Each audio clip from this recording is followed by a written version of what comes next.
చిత్తూరులో ఓ మైనర్పై అత్యాచారం case political turn తీసుకుంది. టీడీపీకి చెందిన యువకులే ఈ అత్యాచారానికి పాల్పడ్డారంటూ వైసీపీ నాయకులు ఆరోపిస్తున్నారు. సోషల్ మీడియాలో కూడా ప్రచారం చేయడంతో ప్రస్తుతం ఈ వ్యవహారం వివాదాస్పదంగా మారింది.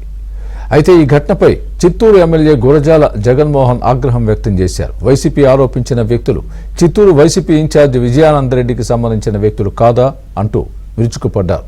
ఈ వ్యవహారాన్ని అనవసరంగా రాద్ధాంతం చేస్తే సహించేది లేదని ఎమ్మెల్యే జగన్మోహన్ హెచ్చరించారు.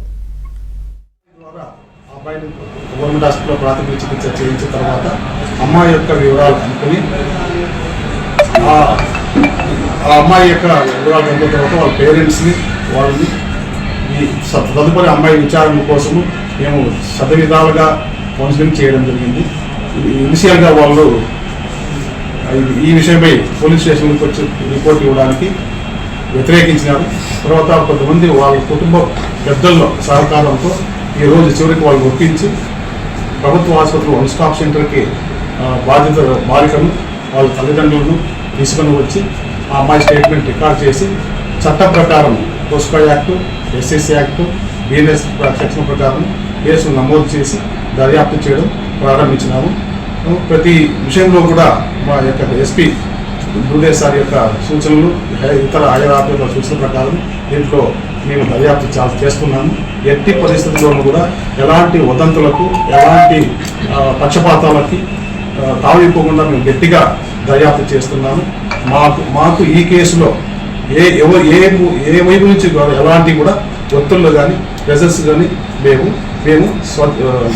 ఇలాంటి ప్రీ వాతావరణంలో నేను దర్యాప్తు చేస్తే త్వరలోనే నిందితులు పట్టుకొని చట్టం ముందు. తెలుగుదేశం కార్యకర్తల గ్యాంగ్ రేప్ అంటూ అనవసరమైన వాట్సాప్ల్లో ట్రోల్స్ చేసుకుంటూ ఈ వ్యక్తి తెలుగుదేశం పార్టీకి చెందిన వాడు అని చెప్పి తెలుగుదేశం పార్టీలో ఉండే వ్యక్తి అని చూపించారు.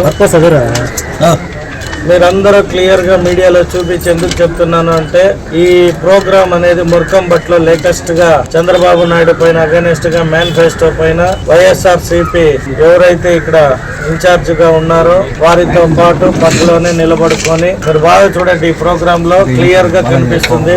రీకాలింగ్ బాబు గారు మేనిఫెస్టో అని పెట్టి ఎంత చక్కగా వెనకే నిలబడుకుంటాడు. ఈ వ్యక్తి తెలుగుదేశం పార్టీకి సంబంధం అని చెప్పి ప్రజల్ని మిస్కమ్యూనికేట్ చేస్తూ నేను ఇమీడియట్ గా డిఎస్పీ గారికి, ఎస్పీ గారికి, పరిధిలో వచ్చే స్టేషన్ సిఐ గారికి, ఎస్ఐలకి నేను ఎమ్మటే ఎవరైనా కావచ్చు ఇటువంటి తప్పు జరిగినప్పుడు ఇమీడియట్ గా ఏ పార్టీ అని కూడా చూడకుండా మీరు ఇది తీసుకోవాలి అని చెప్పి నేను చెప్పిన తక్షణ